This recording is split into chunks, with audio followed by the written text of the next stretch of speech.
तहरीक इंसाफ के intra party इंतखाबात का लदम करार। इलेक्शन कमीशन ने पीटीआई से बल्ले का इंतखाबी निशान वापस ले लिया।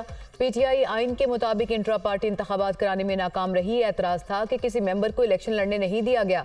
एतराज था कि पीटीआई दफ्तर में कोई नामजदगी कागजात न थे।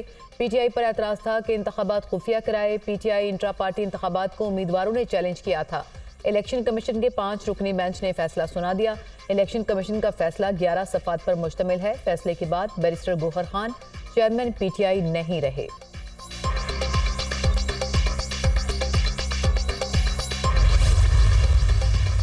तहरीक इंसाफ का इलेक्शन कमीशन के फैसले को चैलेंज करने का ऐलान। पीटीआई मंगल के रोज इलेक्शन कमीशन के फैसले के खिलाफ अदालत से रुजू करेगी। तहरीक इंसाफ की सीनियर क़यादत का फैसला 25 दिसंबर बरोज पीर छुट्टी की वजह से मंगल को अदालत जाने का फैसला किया गया। ज़राए पीटीआई।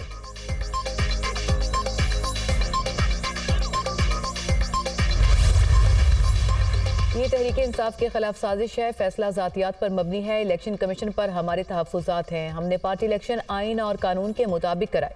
इलेक्शन कमीशन ने हमारा इंतखाबी निशान वापस लेने का तहैया कर रखा था। सिर्फ तहरीक इंसाफ का इलेक्शन देखा गया, बाकी पार्टियों को छोड़ा गया।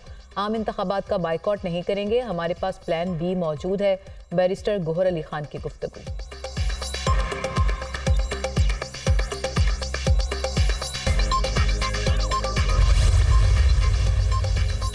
इलेक्शन कमीशन का फैसला एक संगे मील की हैसियत रखता है। फैसले के बाद पीटीआई के तमाम ओहदे भी कलअदम हो गए। अब पता नहीं ओहदेदार किस हैसियत से अदालत जाते हैं। इलेक्शन कमीशन के फैसले के बाद कल मुशावरत के लिए इजलास बुलाया है। पीटीआई के बानी और दीगर अरकान को इकट्ठा करेंगे। जो पार्टी वर्कर्स को लेवल प्लेइंग फील्ड न दे वो जमहूरी नहीं होती। सियासी जमातें जमहूरियत की बुनियाद पर होती हैं। अकबर एस बाबर की गुफ्तगू।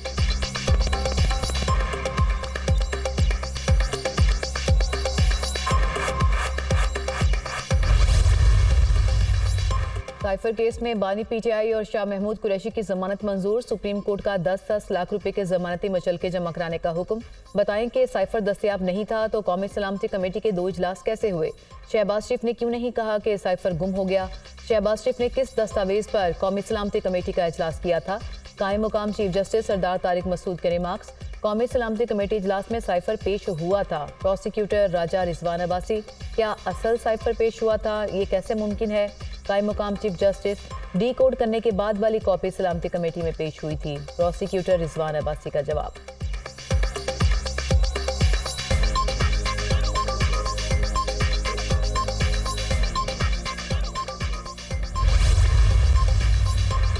बानी पीटीआई और शाह महमूद कुरैशी की जमानत का तहरीरी फैसला जारी। ये सबूत नाकाफी हैं कि साइफर से किसी गैर मुल्की ताकत को फायदा पहुंचा हो। ऑफिशियल सीक्रेट एक्ट के सेक्शन 5B के जुर्म का इर्तिकाब होने के शवाहिद मौजूद नहीं।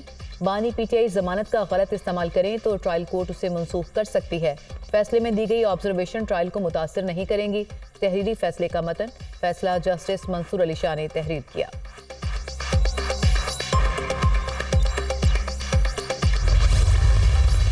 सुप्रीम कोर्ट ने पीटीआई की लेवल प्लेइंग फील्ड की दरख्वास्त निपटा दी। इलेक्शन कमीशन को तमाम शिकायत का फौरी नोटिस लेकर हल करने का हुक्म। तहरीरी फैसला भी जारी। इलेक्शन कमीशन यकीनी बनाए कि तमाम जमातों को इंतखाबी अमल में मुसावी मौके मिलें। जमहूरियत की कामयाबी के लिए वोटर्स को इंतखाबी अमल पर एतमाद होना चाहिए। सेहतमंद मुकाबले के लिए बराबरी का मैदान जरूरी है। सुप्रीम कोर्ट का तहरीरी फैसला।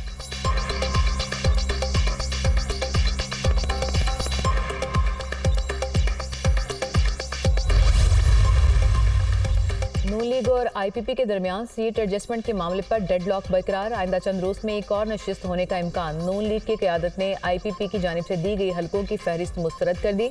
आईपीपी की जानिब से दोबारा फहरिस्त पेश। आइंदा चंद रोज में सूरत हाल वाज़िया हो जाएगी। आईपीपी रहनुमा पर उम्मीद। नून लीग के बाद सीनियर रहनुमाओं की जानिब से सीट एडजस्टमेंट की मुखालिफत।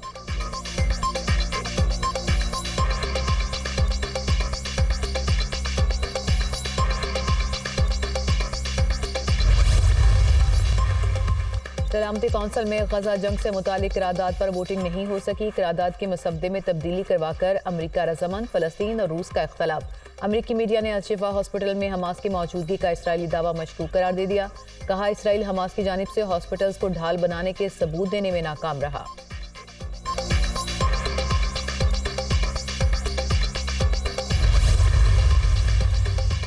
गजा पर इसराइल के वहशियाना हमले जारी। सहूनी फौज के 24 घंटों में 230 मकामात पर हमले। खान यूनुस में फजाई हमले के दौरान 55 फलस्तीनी शहीद। इसराइली फोर्सेस ने हिलाल अहमर की इमारत का घेराव कर लिया। शुजाइया पर कब्जे का दावा। जंग में शोहदा की मजमूई तादाद 20,000 से बढ़ गई। 8,000 बच्चे और 6,000 से ज्यादा खवातीन शामिल। 52,000 से ज्यादा जख्मी।